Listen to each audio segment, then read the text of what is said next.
The breaking news we have been following is the stunning report today from Jeffrey Goldberg, editor-in-chief of The Atlantic. The headline of the article is absolutely mind-blowing. The Trump administration accidentally texted me its war plans. 9 days ago, Jeffrey Goldberg knew that the United States would launch a strike against rebel soldiers in Yemen. Jeffrey Goldberg is a journalist. Jeffrey Goldberg does not possess any sort of security clearance or position in the Trump administration, but Jeffrey Goldberg knew this strike was going to happen 2 hours before the rest of the world. He knew that because he was added to a text message group chat and started receiving messages from people like this. J.D. Vance at Pete Hegseth. If you think we should do it, let's go. The Trump officials, including the Vice President of the United States, J.D. Vance, Secretary of State, Marco Rubio, Defense Secretary Pete Hegseth, Director of National Intelligence, Tulsi Gabbard, CIA Director John Ratcliffe, National Security Advisor Mike Waltz, and others were sharing highly sensitive war plans with a journalist. Also in the emoji-filled thread was Trump White House Chief of Staff Susie Wiles. Again, this was all on an app that can be downloaded by anyone on their very ordinary civilian phone right now. MSNBC's Jen Psaki got the big get tonight. Jeffrey Goldberg's first cable interview about this unbelievable Trump administration screw-up. I've been, asked this question a few times today. It's why did you have such a hard time believing this? And the answer is because it's unbelievable. I mean, I've never experienced this through, the pre-9/11 period, 9/11, Iraq, Afghanistan, and so on. These are life and death issues, and you don't just put out specific targeting information, specific timings of attacks that have not yet taken place into a commercial messaging app. And so I obviously convinced myself, as I state in the story, that this was a disinformation operation of some kind. Somebody, a state actor, non-state actor, I don't know who. We're trying to entrap you, you said. We're trying to entrap me or fool me, or I couldn't figure out what the actual motive was. That was the one of the hard parts. But, I wanted to understand, what was going on here. At the end of the day, the most obvious explanation, that it's just real, was, for most of the time I was following this, the most improbable, because I'd never seen senior government officials act this way. Jeffrey Goldberg thought it could be a hoax. Of course he did. The Trump National Security Team couldn't be that careless or dumb, could they? He realized the information being shared was real after the strike in Yemen actually started happening, and he exited the chat. How unbelievable and dangerous and reckless was accidentally texting war plans to a random civilian? Even Republicans say it must be investigated. It's a concern, and we're going to look into it. They're likely to be classified briefings about this soon, but it's a concern, and it's a matter that we just learned about today. Democrats are going to make sure it will be. There should absolutely be a congressional investigation so that we can understand what happened, why did it happen, and how do we prevent this type of national security breach from ever happening again. This is reckless, irresponsible, and dangerous. This is an embarrassing incident that shows that, at least, if true, Secretary Hegseth dropped detailed plans about weapons and timing of attacks on the Houthis that could have put American service members at risk. I mean, when this level of detail is being shared on a non-classified network, and this isn't the first time we've seen this sloppiness from this administration. I got to tell you, if this had been any career intelligence officer, they would lose their job. No ands, ifs, or buts. 2.5 hours after the Atlantic story broke, Donald Trump said he didn't know about it. I don't know anything about it. You're telling me about it for the first time. Joining us now, Senator Tammy Duckworth of Illinois. She is a member of the Armed Services, Foreign Relations, and Veterans Affairs committees. Senator Duckworth, thank you very much for being here. You know the real harm that war plans accidentally texted could do to Americans fighting on the ground. What's your reaction, and what questions do you have?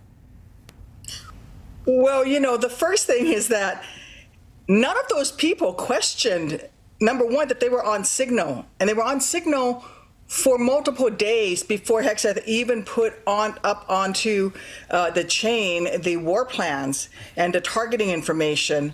And so the fact that every single one of those people works on that and was okay for multiple days with using this non-classified product to conduct this investigation, their war plans, shows a complete lack of professionalism and oversight by the people on there. And in fact, every one of those people should be fired. They should resign. Pete Hegseth is the most unqualified Secretary of Defense in history, and he is further demonstrating that by actually uploading classified war plans onto an unclassified network. And you're right, it puts our men and women in uniform in jeopardy, not just with this incident, but for the future. Because if I were our allies, I would think twice about sharing classified information with us.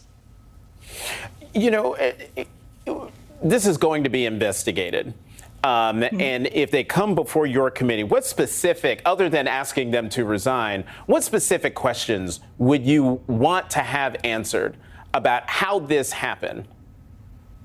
Well, I want to know, when did Pete Hegseth transfer that information from a classified network? So he would have a classified computer, a classified device. He should be in a classified setting. It's called a SCIF. It's a special room you go into. And how did that information leave that setting to be uploaded onto an unclassified device? Because that is something he had to do willfully. He had to actively do that, either, by transferring it with a thumb drive or just by retyping that information and uploading. I want to know how that happened. I would want to know, why is it that the Director of National Intelligence, the CIA Director, the NSA, right, the National Security Advisor, and the Secretary of Defense, why were all four of them okay with Pete Hegseth uploading this information on an unclassified network? And not a single one of them said, hey, maybe you shouldn't be doing that. We should move this to a classified platform. Senator, in Jeffrey Goldberg's report, Stephen Miller texts, and I quote, "As I heard it, the president was clear green light." Is that what's passing for presidential authorization for a military strike? Who's in charge? Well, that's the question. Who is in charge? I have lots of questions like that. And is this something that has happened before? Are they doing this for other activities as well? Is this how Pete Hegseth is actually running the Pentagon right now via Signal? I'd want to know if he's transferred information to people in other ways, shape, or form. Elon Musk was just there in the Pentagon, and they said he didn't get a briefing on our war plans for in case there is conflict with China. But maybe Pete Hegseth, slipped him some information on the side, because he sure is playing fast and loose with targeting data and war plans when it comes to this particular airstrike. Look, as I've said repeatedly, Pete Hegseth should never have been tapped for this job in the first place. And every single day that he remains our Secretary of Defense emboldens our adversaries, it weakens our national security, and it makes America less safe. And the same goes for our Director of National Intelligence, our NSA, that's the National Security Advisor, as well as the CIA Director. Do you think Republican lawmakers will demand the accountability that you're calling for? I hope so, but I don't have high hopes. They've rolled over, time and again for the Trump administration. They might come up with one sacrificial lamb, but a scapegoat. But let me tell you something. Everybody on that call needs to lose their job. One more question for you, Senator Duckworth. Since you are on the Foreign Relations Committee, I'm just wondering if you have heard from any of America's allies as a result of this story. Not officially, but again, this is a pattern within this administration of mishandling sensitive classified information. And if I were our allies, certainly I'd be asking some real questions. Senator Tammy Duckworth of Illinois, thank you very much for coming to The Last Word. And joining us now, my colleague Jen Psaki, host of Inside with Jen Psaki. Wow, Jen. Great to see you. Great to see you what too. A freaking story, I Jonathan. know. And thank you for staying late to be here on set with me. How would you convey the gravity of this to the American people? Journalistically, our minds are blowing, but you've served 2 presidents. Explain to the American people why this is such a big deal. Well, there's a reason why there are only certain channels that are acceptable for classified information to travel through, whether you're the president or the vice president or any of these officials who are on the signal chain. And to give people a sense, typically the way it happens is in a SCIF. What a SCIF is, it's so secure that you can't bring your cell phone, you can't bring AirPods, you can't bring any electronic device. You have to take off your Apple Watch because information that is discussed in a SCIF is secure and safe and protected. That is how this information should travel. Any of these people have access to SCIFs. Any of them could go to a staffer and say, I need to have a secure call. Don't they have them in their homes? They have them in their homes. But the vice president who was on there could have said to a staffer, I need to do a secure call to let my views be known about a national security issue. They didn't choose to do that. As Senator Duckworth just said, no one posed any opposition to this. And the reason it's so important is because there are so many adversaries out there who want access to this type of information. Adversaries who might have told the Houthis there's going to be an attack. There's details about the timing of it. This is what Jeffrey Goldberg said to me earlier today. The timing of it, operational details, who they were targeting, that was all in this group chat, right? They could have shared that with them. It could have prevented the operation from taking place. Who knows what other signal chats they've had. This is information that could put people's lives at risk. It could put operations at risk that keep people safe. Can I make one other point? Because I don't think it's received enough attention and generally. The CIA director seems to have shared the name of a covert operative who Jeffrey Goldberg had the wisdom from having covered national security issues for decades not to share in his reporting. The CIA director shared it on a group chat with people who probably didn't know the name of that person. Some of them may not have. That's concerning, dangerous, and should be alarming to people. You know, of course, it seems like Jeffrey Goldberg is really concerned about the casual texting of this top secret information. One thing that also comes to mind, Signal, as we were talking about, you can have it on your phone, which means if it's on your phone, you can be anywhere. You can be and he makes this point in his piece. That's why I mentioned the SCIFs, because you need to be in places where people aren't overhearing you.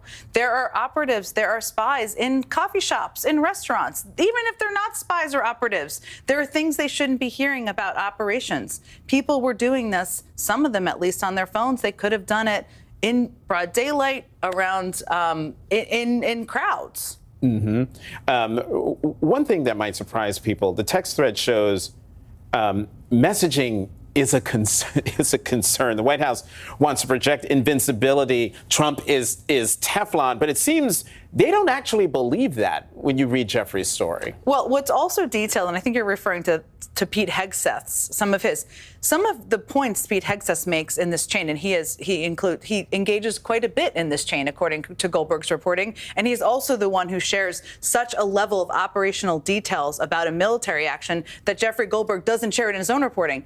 But he attacks Joe Biden twice. Twice, right. In this chain, that's the Secretary of Defense making an argument about a military action, and he's attacking the former president. To show that Biden, we should do this to show that Biden failed. He mentioned that twice. Exactly. That's not what a Secretary of Defense does. Military action is serious. It should be discussed in safe places and secure places. But that was part of his message on the chain. So we heard Senator Duckworth say more than twice, maybe even 3 times, that all of these people should resign or they should be fired. Do you agree with that? And do you think that actually would happen, that any of these people would resign or that Trump would fire them?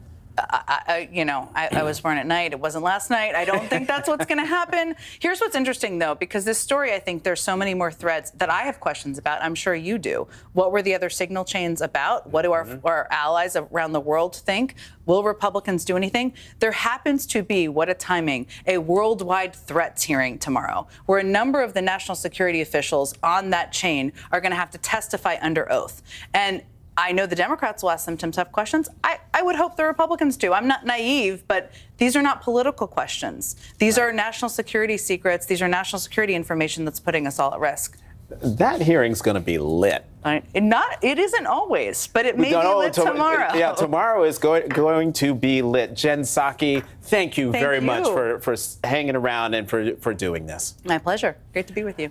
We went to a Republican congressman's district, Gabe Evans, who, he just got elected. Usually your first 3 months on the job, you're on your best behavior. This guy hasn't held a town hall once. So we said, you know what, let's go out there, we'll hold our own town hall.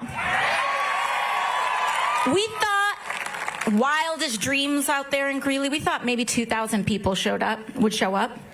11,000 people came out to Greeley. Where was your member of Congress during last week's recess? For many, their Republican congressmen and women were nowhere to be found. But that's where Democrats come in, like Congresswoman Alexandria Ocasio-Cortez, who we just saw addressing a crowd of 20,000 in Tucson, Arizona on Saturday, and like this guy. Representative Valadao, show up here next weekend. Say, I'm the congressman from Silicon Valley, and we do a lot of things virtually. But I think Bakersfield deserves better than virtual representation. And that was Democratic Congressman Ro Khanna speaking to Congressman David Valadao's constituents in deep red Bakersfield, California, one of 3 town halls Congressman Khanna held in Republican districts on Sunday.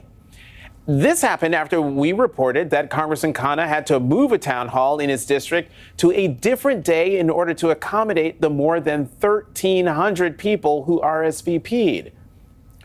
Democratic Congressman Chris Pappas of New Hampshire ran into that same problem when his town hall was relocated to a different venue to accommodate nearly 1,000 residents. It's been described as the biggest crowd for a non-presidential candidate in New Hampshire history. And joining us now is Democratic Congressman Chris Pappas of New Hampshire. He serves on the House Veterans Affairs Committee. Congressman, thank you for coming to The Last Word. Good to be with you. Who came to that town hall and what did they tell you? Well, it was a real cross-section of my district. The place was jam-packed, standing room only. We had to pull out some folding chairs to get every last person in. And really, I think there was a common thread that came out, regardless of people's politics, and that's that they're deeply concerned with the steps that they see this administration taking, which is destroying people's livelihoods, critical programs, is making things more expensive. And so people were speaking out based on their own personal experiences. They're incredibly worried, they're afraid, they're angry, and they want to know that their representatives are fighting here in Washington, using every last possible point of leverage that we have, taking every opportunity to stand up to this administration and meet the moment. I think what's also obvious is that people want something to do. They want us to let them know how they can help. And so there's such a critical role for the public to play. And we've got to be thinking here how we continue to engage folks back home. That's going to be important for us to confront the damage this administration is doing. And so you say they are afraid, they are angry, but do they put a name to the fear and the anger? Do they call out Trump by name? Do they call out Musk by name, both of them? Or is it just a general anger at what these 2 men have done? Very much so. They recognize that Elon Musk is corrupting the federal government in front of their very eyes. And there were some folks that I've talked to during my time back home that voted for Donald Trump and recognized that they didn't vote for things to become more expensive, for the tariffs, which are creating economic chaos, for the firings that we've seen of vital federal employees, including at the Portsmouth Naval Shipyard in my district.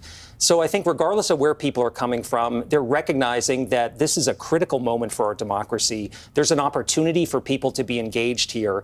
And we've got to figure out ways that we can ensure that that activism continues, that it's not just a one-off. Folks showing up at a town hall meeting is critically important, but people have to organize in their communities. They've got to show up at rallies. They've got to write letters to the editor. They've got to engage at the community level.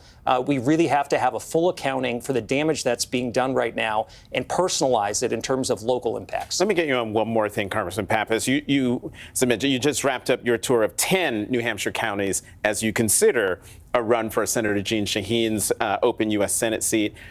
As we know, New Hampshire has some very Trumpy parts. What did you hear from those voters? Well, I think folks across New Hampshire, and this is a very purple state, it was within 3 percentage points in the last presidential election. Folks across New Hampshire are pretty practical. They know how to work together at the local level to solve problems. There's a longstanding pent-up frustration with Washington, D.C., and the pace at which things move, and the fact that there are obvious priorities that don't get addressed. And so right now, it's all about the cost of living. It's about the housing crunch that we're experiencing, the fact that childcare is out of reach to far too many families right now, and the fact that our economy is moving in the wrong direction. The tariffs are not only raising costs for our families and businesses, we're seeing the cancellation of vacations from Canadian tourists that are really important to our travel and tourism economy, which is the largest industry in New Hampshire. So people are seeing local impacts here. They're deeply concerned about the economy. They want folks to try to bridge the divide here in Washington to get things done. I hope there's some opportunities to do that, but we've got to be standing up when the administration is pushing policies that are hurting people. New Hampshire Congressman Chris Pappas, thank you very much for coming to The Last Word. And here is more of what Congressman Khanna had to say yesterday in deep red Bakersfield.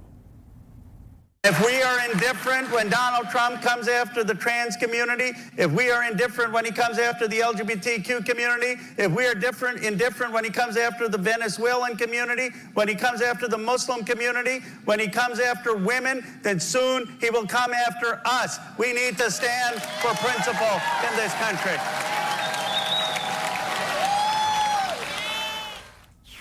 And joining us now is Democratic Congressman Ro Khanna of California. He is a member of the House Oversight and Armed Services Committee. Congressman Khanna, always good to see you. Thanks for coming. Great to be back. To The Last Word. So, did the concerns of residents in the Republican districts you visited differ from the concerns you're hearing from constituents in your own district? Actually, no. You know what surprised me is people's emotion. I mean, there were 2 women who broke down in tears, just wanted to be hugged. One person said she works in a senior center, and if you cut Medicaid, it's a death sentence for the people living there. Someone else talked about her kid who is disabled, autism, and what it would mean if Medicaid is cut. This is not politics, Jonathan. This is human beings who are going to suffer because of cruelty.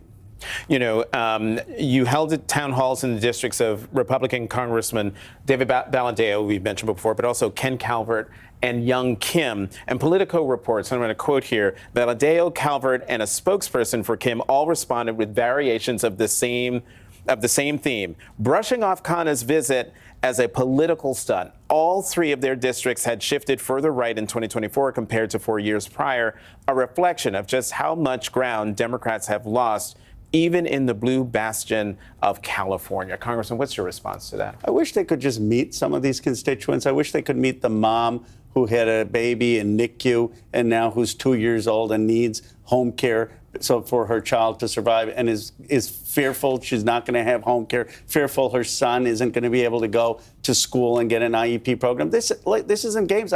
I want them to meet these folks. I want them to rethink their votes on the cuts in Medicaid, the cuts in funding for kids with disabilities, the cuts in funding for schools. You know, if a congressperson showed up to my district and had 1,000 people there, I would want to know what that person was doing there and what these constituents wanted. Well, what do you think Democratic leaders should do?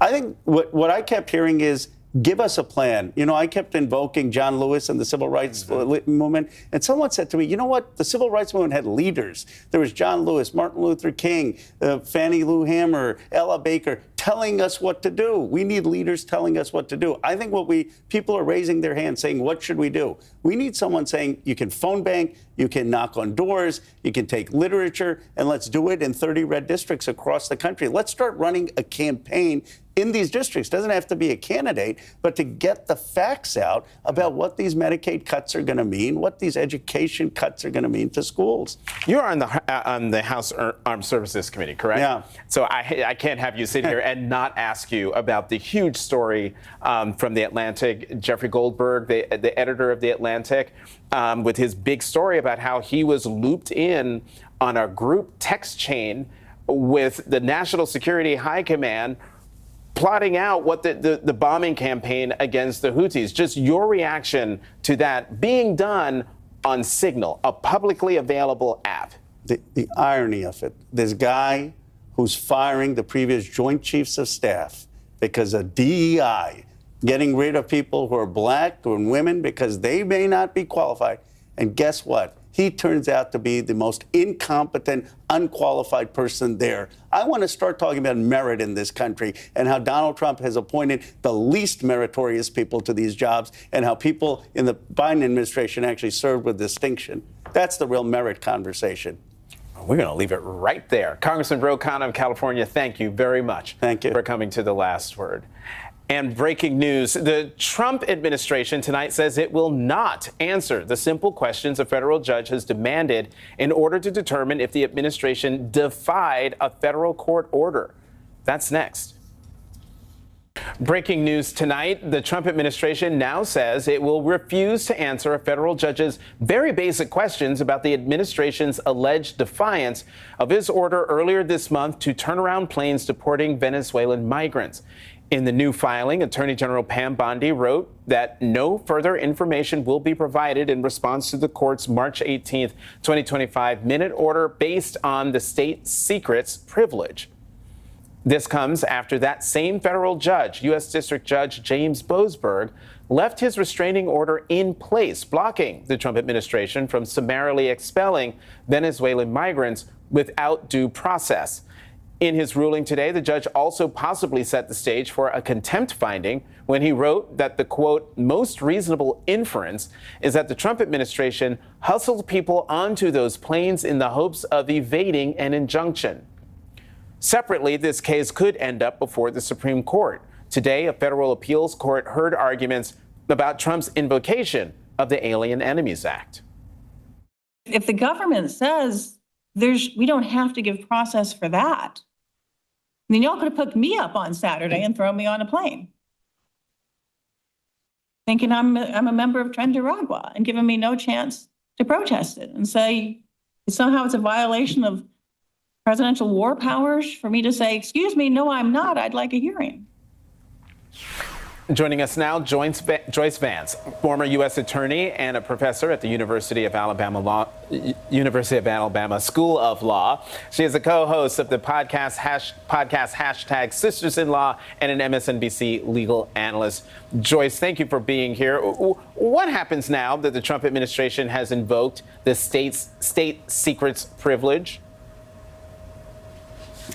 Well, that's really a great question, because normally you would expect that would end the matter. You know, this is a common law doctrine. The Supreme Court has endorsed it. And we all understand that there can be situations where the executive, the president, understands a unique set of facts and why they need to be protected and is permitted to invoke this doctrine in order to protect national security. It's not clear that that situation holds up here, because usually we're talking about a non-trivial interest in protecting information, and we're talking about information that needs to be protected. And in this case, some of those baseline assumptions may not hold up, because we have the serious matter of the government appearing to violate a court's order, and at the same time, much of this information is public domain. And while that doesn't normally defeat the privilege, In this case, the way that that information has been released by the government itself, through videos, through conversations about what they're doing, may well mean that the state secrets immunity does not apply in this situation. Joyce, did Judge Boasberg tip his hand at all about whether he'd find the Trump administration violated his order? And what could happen if he finds them in contempt? Yeah, so, I don't think he did tip his hand. It's clear he's not pleased with what they did, but he's also a meticulous judge. He wants to make sure that they technically violated his order, and that's why he's seeking this information from them. Legal Alert, arguing for the ACLU in papers in this regard, has said that the judge has all of the information he needs to make that determination. And the judge may well take that route and decide he doesn't need anything else, and it's possible to duck the entire secrets issue. And the question is, what does he do if he decides that there's a contempt situation here by the government? He has a number of options, and of course the nuclear one would be to jump straight to in the contempt, accountable for what they've done. Joyce, if this case reaches the Supreme Court, what are the legal issues the justices could decide, and what's at stake? Yeah, so right now we're looking at preliminary procedural issues involving a temporary restraining order. That's just meant to freeze the status quo in case, so the judge, to freeze it in place so that the judge can get his arms around the issues in the case. But the substantive issues here are important and difficult ones. The Trump administration has claimed that there has been an invasion by a foreign country, or at least what they're characterizing as a government-led invasion by a gang. These are the sorts of inquiries that aren't typically reviewed. Once the executive branch makes them, they stand. But the question will be whether the Supreme Court wants to endorse this view that the president can look at something like members of a gang coming to this country without a technical legal status and consider that to be an invasion, or whether that sets a really bad precedent, a sort of steep, slippery slope that would let this president invoke war powers with very little rationale for the exercise of them. Joyce Vance, as always, thank you for coming to The Last Word. And coming up. What did you think of him? I liked him. Yep. I thought he was straight up with me. I don't regard Putin as a bad guy. That is a complicated situation, that war, and all the ingredients that led up to it. Trump said he would end the war in Ukraine on day one of his presidency. It is now day 64, and the Kremlin has refused Trump's ceasefire offer, even after Trump himself made the case to Putin on a phone call. The latest move in this so far failed effort is for real estate developer turned Trump envoy Steve Witkoff to go on Russian supermarket enthusiast Tucker Carlson's show to praise Putin as, quote, not a bad guy. And here is Steve Witkoff characterizing the Russian dictator as a friend of Donald Trump. When the president was shot, he went to his local church and met with his priest and prayed for the president, not because he was the president of he could become the president of the United States, but because he had a friendship with him and he was praying for his friend. His friend, Donald Trump. And listen as Witkoff implies that Russia has legitimate claims to Ukrainian lands. The Russians also have what they want. They've reclaimed these 5 regions. They have Crimea, and they've gotten what they want. So why do they need more? Putin's a very smart guy. The Russians are de facto in control of these territories. Yes. The question is, will they be? Will the world acknowledge that those are Russian territories? Will it end up? Can Zelensky survive politically if he acknowledges this? This is the central issue in the conflict.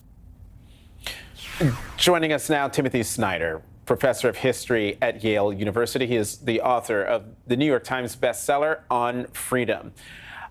Tim, first, your reaction to a White House official amplifying Russian talking points?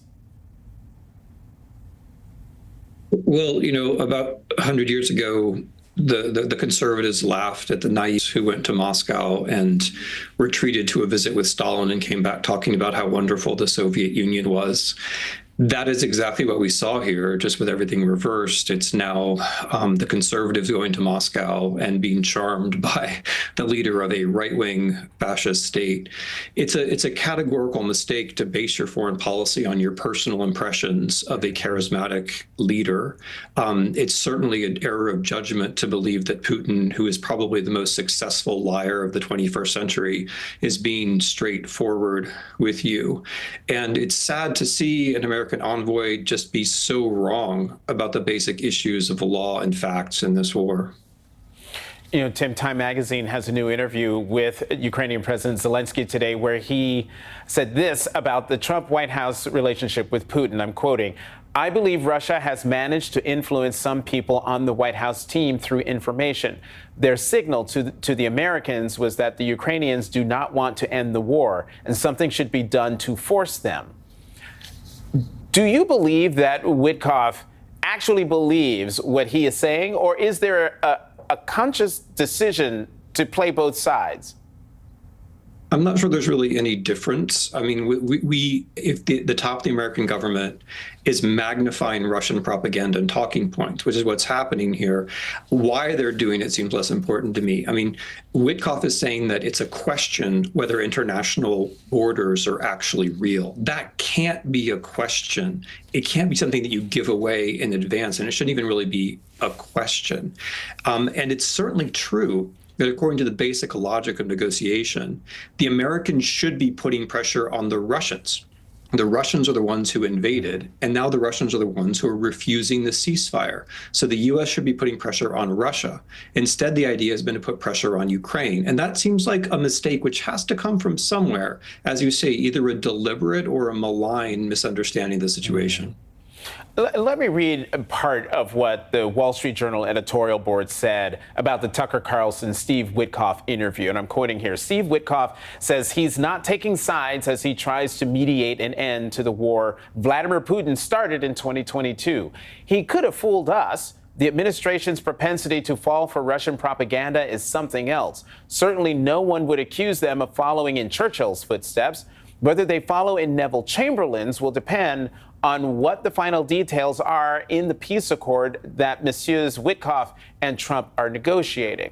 Now, Neville Chamberlain is the UK Prime Minister, best known for his policy of appeasement toward Nazi Germany before Winston Churchill became leader. Tim, will appeasement be the outcome of this peace agreement?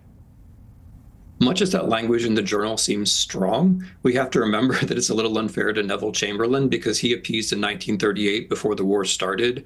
Everyone in the world has now watched 3 years of aggressive Russian invasion of Ukraine with massive war crimes for which Putin has been personally indicted, including the kidnapping of children, the mass shooting of civilians, torture chambers in every Ukrainian settlement of any size. So I think it's kind of unfair to Chamberlain. What they're doing is not exactly appeasing, it's participating in a war which is already underway by repeating the propaganda and the talking points of the aggressor. They're taking the side of the aggressor rhetorically, which is very bad news, not just because it's morally wrong, but because you can't get to peace that way. If you do this, you're just creating a situation in which the aggressor thinks it can drag out negotiations, get you to concede even more while it continues to fight the war. So it's not just an ethical mistake, it's also a basic strategic mistake. Tim, I want to pivot to where we started the show this evening, the gob-smacking Atlantic report from Editor-in-Chief Jeffrey Goldberg. The administration accidentally texted me its war plans. And American lawmakers have responded with words like reckless, incompetent, a reason for resigning or being fired. But let me ask you, how are our allies reading Jeffrey Goldberg's story? Yeah, that's a great question. I've been looking at that this afternoon myself. I mean, first of all, our European allies, and let's remember they are our most important historic allies, and their economy is about the same size as ours. They've been on the same side of things, roughly speaking, for 3 generations.